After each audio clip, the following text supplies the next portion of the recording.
a brief introduction about Dr. John.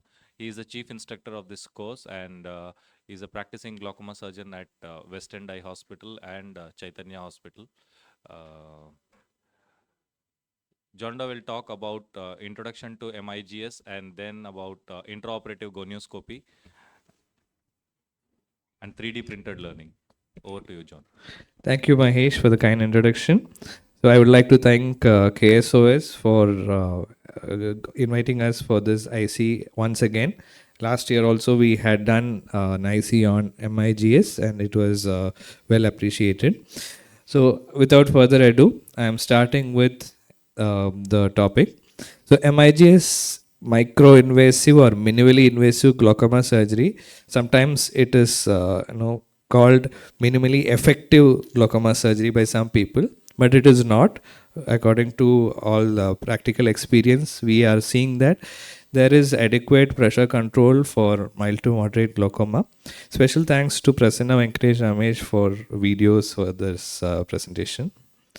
So MIGS, we have mostly an ab interno approach and we do minimal disruption of anatomy. That is the main USP of MIGS. So we do MIGS, we always have an option to do trabeculectomy later. And efficacy, it may be less efficacious in some cases, but sometimes it is efficacious enough for the patient. And it has a high safety profile, that is another major advantage. And it has an ease of use once you get over the learning curve. So why MIGS? It's a very good question. And I'll just tell you what patients are ideal for MIGS. So most people tell you that it is a mild to moderate glaucoma. POAG, that is open angles, pseudoexfoliation or pigmentary glaucoma, all these respond very well. Sometimes in severe glaucoma, you can do it to reduce the pressure if trabeculectomy is not feasible at the time. Cupping of less than 0.8 is what is suggested by the manufacturers and all that. Pre-op IOP up to 30 millimeters on medications. We target IOP of 15. And phakic or pseudophakic, both are fine.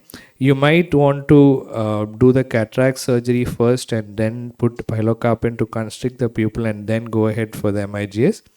And many of the indications are patients who have a difficulty in taking medication, either because of any other difficulties or side effects, poor compliance to the medication, and patients who would benefit from a reduction of IOP or medication, number of medications. And it is essential to have a normal angle anatomy. So you have to do a good gonioscopy pre-op. And there should be no peripheral angiocyanic EA, rubiosis or any other angle abnormalities. So which MIGS that we will see in the following talks, because there are a lot of MIGS available, starting from all the implants, that includes the iStent family, the Hydrus, Cypass, Solex Gold, Zen, PresserFlow. All these are implants which you place there. And the trabecular bypass MIGS, where you just do a bypass of the trabecular meshwork, basically deroof the Schlemm's canal to some extent. That can be the affordable low-cost bag, and the more effective KDB and GAT and suture GAT, trabectome, and HFDS, which is available on some machines. So there are no financial interest. I think the Earthly machine has high frequency deep sclerectomy. Yes. And then ab interno canaloplasty was in favor quite some time back. Tanito microhook is another angle procedure, another instrument, and streamline is another one.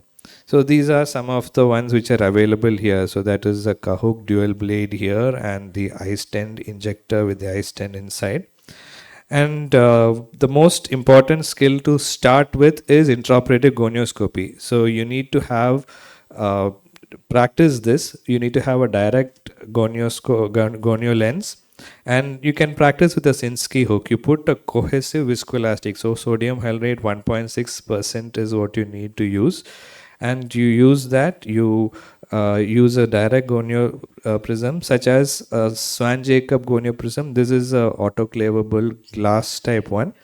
You can also use the more expensive but more stable TVG lens, which allows you to fixate the globe as well.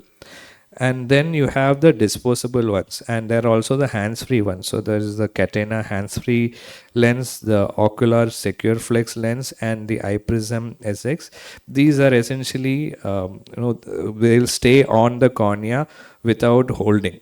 You will need to adjust the position occasionally, but it is makes the surgery more convenient. So this is the eye prism SX that you see over here, and this is the Kahook dual blade. And then this is another one, which is the Oculus Gonio Reddy lens, which is attached to the microscope itself. So that is another option for a lens. And here Dr. Prasanna will show you how to position. So positioning the microscope and the patient is an essential thing to learn.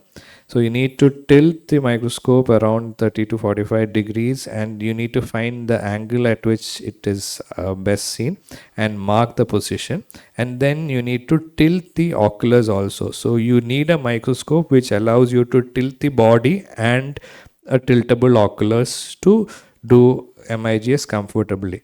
So so that's what we saw. It is advisable to put a mark like this on the tiltable part of the microscope so that you can ask the staff to easily put it there. And then this is how you position the patient. So tilt the microscope and tilt the patient. So you tilt the patient away from you.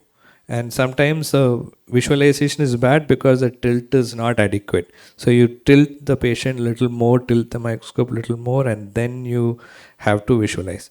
So one tip is to keep the patient's head above the heart, and that will reduce the blood in the Schlem's canal. And that is one of the difficulties during the surgery, that you might get a blood reflex into the anterior chamber and obscure the vision.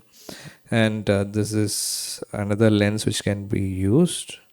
So this is how you put the cohesive viscoelastic, and you put the lens on top, and then you need to be also comfortable with fine focusing the microscope with your foot pedal. So these are all the technical things that you will need. You will need a microscope which can tilt the body, tilt oculars, and has a good fine focus, because you will need to be fine focusing to get a good visualization while you are in the anterior chamber. So just make sure that you have the necessary equipment, because not all microscopes have all these things. So this is how you go with the Sinskey hook and practice going. And this is the same video. So this is the eye prism SX, which will just stay stable like this as long as you put a good cohesive viscoelastic. So that is also possible. And I think this is for GAT that is making. And to practice surgeries, you will definitely need the small instruments, but to get a better understanding, you can definitely use these 3D printed models. And also you can use these 3D models in your PowerPoint presentation. So if you see, you can download these models from my Thingiverse website or the National Institute of Health website. These are 3D models here, and these are the 3D printed versions of those. And you can even use an app called Object Merge app, and then you can move around the 3D models in virtual space with just a target cube. This is just an A4 sheet paper which is printed, and essentially once you put the cube and look at it with your phone, you can load any 3D model on that. So this is a teaching tool for us, as well as if you want to show the patients that this is the sort of implant which will be put, because these are new surgeries. Patients may not be very comfortable starting a new thing, so you can just use these as teaching tools.